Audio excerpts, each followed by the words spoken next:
अस्सलाम वालेकुम, मैं हूं शुमाइला चौधरी और आप देख रहे हैं क्रिकेट एशिया कप की special transmission sports on game उठा दो। एशिया कप सुपर 4 मरहले के अहम मैचेस जारी हैं। आज पाकिस्तान और श्रीलंका मद्दे मुकाबिल हैं।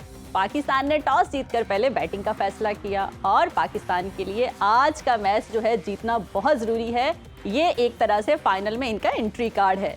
इस वक्त पूरी कौम टीम के लिए कामयाबी की दुआ कर रही है और इस वक्त 2 विकेटों के नुकसान पे 88 स्कोर किया है पाकिस्तान ने। टॉस जीतकर बैटिंग का फैसला कैसा था, मेरे साथ स्टूडियो में मौजूद हैं, उनसे बात करते हैं। इरफान ज़हीर और उस्मान रजा, अस्सलाम वालेकुम। वालेकुम सलाम। आप दोनों कैसे हैं? अल्हम्दुलिल्लाह जी। शुक्र है, अल्लाह अल्लाह करके मैच शुरू हुआ। ऐसे ही कैसा फैसला था बाबर का टॉस जीतकर इरफान? ये बड़ा ट्रिकी फैसला बन चुका था क्योंकि लास्ट टाइम जब बाबर ने डिसीजन लिया कि हम पहले बॉलिंग करेंगे तो उस पर बहुत क्रिटिसाइज हुआ और हमें मालूम है कि वो कितना गलत इनका फैसला साबित हुआ। तो ऐसी सिचुएशन में ओबियसली कैप्टन के ऊपर बहुत प्रेशर आता है, पूरी नेशन का प्रेशर, फिर पूरी दुनिया का भी समहाउ प्रेशर। तो फिर आज का सोशल मीडिया का दौर है, वो जो ट्रोलिंग होती है इसके ऊपर, तो ओबियसली बाबर के ऊपर काफ़ी इस पे था। आज का अगर देखें तो ओबियसली आज भी वेदर की कंडीशन और आपके पास रिजर्व डे भी नहीं है, तो आज वैसे मैं समझता हूँ जिस तरह 2 दिन थे आपके पास तो बाबर को पहले बैटिंग करनी चाहिए थी। बट मुझे आज लगता है कि आज कहीं ना कहीं आपको बॉलिंग, अगर आप उनको खुद बॉलिंग करते उनको बैटिंग देते तो हो सकता था, क्योंकि अभी भी रेन की प्रेडिक्शन काफ़ी है। बट जो सिनेरियो बन चुका था, हाँ, शायद जी वो भी ओबियसली है, लेकिन बट जो सिनेरियो बन चुका था, जो टीम का मोराल नीचे गिर चुका था, कंसिडरिंग ऑल दिस फैक्ट, ये डिसीजन ठीक था बाबर का, क्योंकि अब इनके पास प्रेशर लेने की ज़्यादा हिम्मत नहीं थी। बाकी इसमें टीम के अंदर बात करें तो टीम जो हमारी रात को अनाउंस की गई थी प्लेइंग 11, उसमें 2 चेंजिंग की गई। हाँ, इमाम उल हक की बात करें तो उनको बैक स्पाइजम हुआ, वार्म अप करते हुए बैक में पेन फील कर रहे थे, जिसकी वजह से उनके फ़खर को दोबारा एंट्री मिली। इस पे भी हम थोड़ी सी बात करते हैं कि क्यों उन्होंने सेलेक्ट किया और फिर अगेन वो फ्लॉप रहे, नहीं परफॉर्म कर सके। दूसरा था सौशकील की हमने बहुत बैक किया, बहुत बात की, बट अनफॉर्चुनेटली रात से वो फीवर में मुब्तला है, उसी वजह से उनकी जगह फिर नहीं बनी और मोहम्मद हारिस की इंडक्शन हुई। तो ये 2 चेंजिंग, बट मेरा मानना बड़ा स्ट्रॉन्गली था कि आपको जो रिप्लेसमेंट करनी होती है वो ओपनर को ओपनर के साथ करना चाहिए, मिडिल ऑर्डर को मिडिल ऑर्डर के साथ करना चाहिए। अगर मिडिल ऑर्डर में बात करें तो हमारे पास जो ऑप्शन अवेलेबल थी तैयब ताहिर की थी, जिन्होंने इमर्जिंग एशिया कप के फाइनल में पाकिस्तान ए के लिए बड़ी शानदार सेंचुरी बना के पाकिस्तान को विक्ट्री दिलवाई।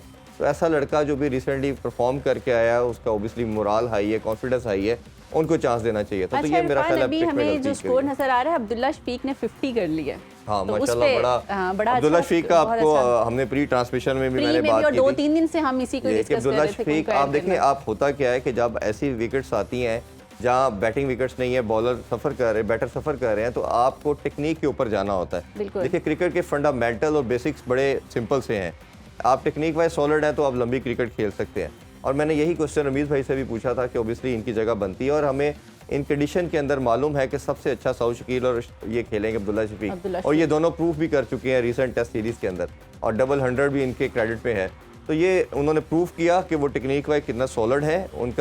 उनका स्पिन को ख़ास तौर पे रीड करना, क्योंकि हमारे तमाम जितने बैटर हैं इंक्लूडिंग बाबर आजम जो दुनिया के नंबर 1 बैटर है, रैंकिंग में नंबर 1 है, वो भी पिच से रीड कर रहे हैं। और पिच से रीड करने की वजह से हम क्या कह के थक गए कि आप इंटरनेशनल क्रिकेट नहीं सर्वाइव कर सकते। आज फिर वो स्टंप हो गए। और दूसरी तरफ अगर हम अब्दुल्ला शफीक को देखें तो क्या खूबसूरत खेल रहे हैं, चाहे हमने पेस अटैक को देखा, चाहे स्पिनर को देखा, ये ही उनकी क्लास नज़र आ रही है। और मेरा ख्याल है another king is in making, ये हमेशा बात करते हैं। उस्मान साहब, आप अब्दुल्ला शफीक के बारे में अपने भी थोड़े कमेंट्स दें। आप फ्यूचर में उनको कहाँ देखते हैं? क्या वो पाकिस्तान का सितारा है?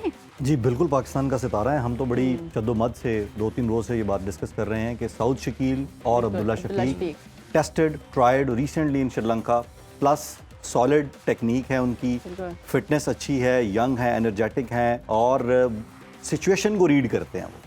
अब्दुल्ला शफीक ने अभी देखें कि उसने मतलब जो अभी इनिंग्स खेल रहे हैं वो 50 की हैं उन्होंने, लेकिन इंटरेस्टिंगली इस सिचुएशन के अंदर भी उन 50 के अंदर 2 छक्के भी उन्होंने मार दिए हैं। यानी सिचुएशन को रीड करना ये होता है कि आपको बॉल अच्छा मिला है, आप समझ रहे हैं, तो आपके अंदर ये कॉन्फिडेंस हो, गट आपका बताया कि you can go for this, और वो गए हैं। तो अभी भी उन्होंने 50 भी करने से पहले जो वो उन्होंने वो 6 जड़ दिया। तो कहने का मकसद ये है कि टेक्निक स्ट्रांग है, चांस बिल्कुल देना चाहिए। हम तो आपस में भी यही बात करते रहे कॉन्स्टेंटली कि जी इन दोनों को खिलाएं, बिल्कुल ट्राई करना आपको ज़रूरत नहीं है अगेन एंड अगेन। कल रात को भी हम ये बात कर रहे थे कि जी दीवार के साथ नहीं लगा देना चाहिए। फ़खर जमान के पास अगर कोई चांस था तो आई थिंक मेरा ये ख्याल है कि आई डोंट नो क्यों ये ऐसा कर रहे हैं कि आप तमाम चांसेस किल करना चाह रहे हैं कि जी बिल्कुल ही ये ना रहे कि फ़खर जमान के लिए कुछ चांस बाकी बच जाए कि वो दोबारा खेल सके।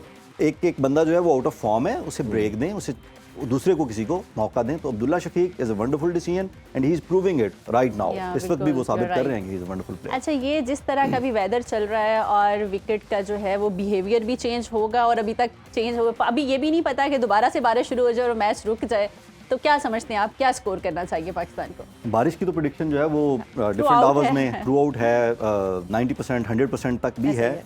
तो स्कोर जो है वो जैसे अभी इरफान साहब ने कहा कि फैसला प्रेशर सिचुएशन के अंदर ये दुरुस्त था पहले बैट करना। तो इस वक्त जो मेरा ख्याल है कि 240 250 टारगेट करना चाहिए इन्हें मिनिमम, यहाँ तक तो ज़रूर जाएं। बाकी जो है वो फाइटिंग स्कोर हमारी कैलकुलेशन के मुताबिक ये बनता है कि चूँकि ओवर्स भी श्रिंकन्ड अप हैं, अब इस वक्त उनको भी छोटा कर दिया गया, 5 ओवर्स का गेम कम होगा, तो 250 will be a fighting score. और जो गेम के इंडिकेटर्स भी बता रहे हैं कि अगर पाकिस्तान 250 करता है तो उसमें 50 ओवर्स गेम में तो 250 प्लस कोई भी स्कोर हो उसे इस विकेट पे वो डिफेंड करने की कैपेसिटी रखते हैं। और 5 ओवर अगर श्रिंकन अप भी हो गए तो चलें, 10 12 15 स्कोर कम कर लें, तो it should not be less than 235 at any cost, but they should I for 250 plus.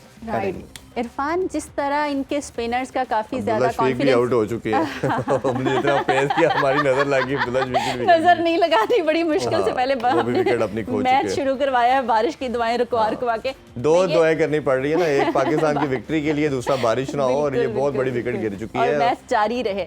अच्छा, इनके स्पिनर्स का काफी, वो जैसे कहते हैं ना, होम ग्राउंड भी है तो हौसले काफी बुलंद हैं इनके, इंडिया के मैच के बाद भी। तो अभी पाकिस्तान को कैसी स्ट्रेटेजी के साथ खेलना चाहिए अभी जैसे खेल रहे हैं? अभी जिस तरह उस्मान भाई ने कहा कि ओबियसली हमें पहला फोकस ये होना है कि किसी तरह भी 225 से अबव जाना चाहिए, उससे ऊपर जितने रन करते हैं वो बोनस है। 225 पे हमारा ये फाइटिंग टोटल आ जाएगा, और हमारी बॉलिंग अभी भी इवन हारिस रऊफ और नसीम के बावजूद भी मैं समझता हूँ इतनी कैपेबिलिटी है कि हम इनको स्टिक कर सकते हैं। और 5 ओवर कम है, बट अभी भी पॉसिबिलिटी बहुत ज़्यादा है कि बारिश हो सकती है, शायद ओवर और कम कर दिए जाए। तो कंसीडरिंग ऑल द फैक्ट अगर इतना टोटल आपके पास लग जाता है तो मेरा ख्याल है हमारे फेवर में जाएगी चीज़। अब बारिश होने से देखें 2 तरह के नुकसान हो सकते हैं, एक तो आपकी आउटफील्ड सोगी हो जाती है और फील्डर्स के लिए फील्ड करना मुश्किल है, फिर अगर आउटफील्ड थोड़ी सी भी वेट हो तो बॉल ग्रिप करना भी मुश्किल हो जाता है स्पिनर के लिए। और अभी तक जो स्पिन के लिए बहुत फ़ायदेमंद है ये विकेट, उसमें इस तरह है कि बॉल बहुत ग्रिप कर रही है, बाइट है उसके अंदर, बॉल पड़ने के बाद एकदम ग्रिप कर रही है, जो कि अगर आपकी थोड़ा सा भी आउटफील्ड या आपकी क्रीज के ऊपर इस तरह का मॉइस्चर एक्सट्रीम ज़्यादा हो जाता है थोड़ा सा, तो वो फिर आपकी बॉल स्किड करती है, तो वो पेस बॉलर को तो थोड़ा सा कहीं फ़ायदा दे देती है, बट स्पिनर के लिए बहुत प्रॉब्लमेटिक आ जाती है। बल्कि पेस बॉलर की भी बॉल फिर आपकी सीधी बैट पे ही आती है, वो स्किड तो ज़रूर करती है, बट ये है कि उसमें सीम और स्विंग ख़त्म हो जाती है, तो बैटर के लिए बेनिफिशियल है। तो हमारी यही दुआ है कि मैच एटलीस्ट पूरा हो, चले 45 ओवर के सही, और ये हमारे फेवर में जाएगा। बट अगर ओवर्स कम होते हैं या अगर बारिश थोड़ी ज़्यादा होती है तो वो पाकिस्तान के लिए लॉस क्रिएट कर सकती है। अच्छा, मज़ीद जो अभी है, हो सकता है कि बारिश की वजह से ओवर्स और कम कर दिए जाएं।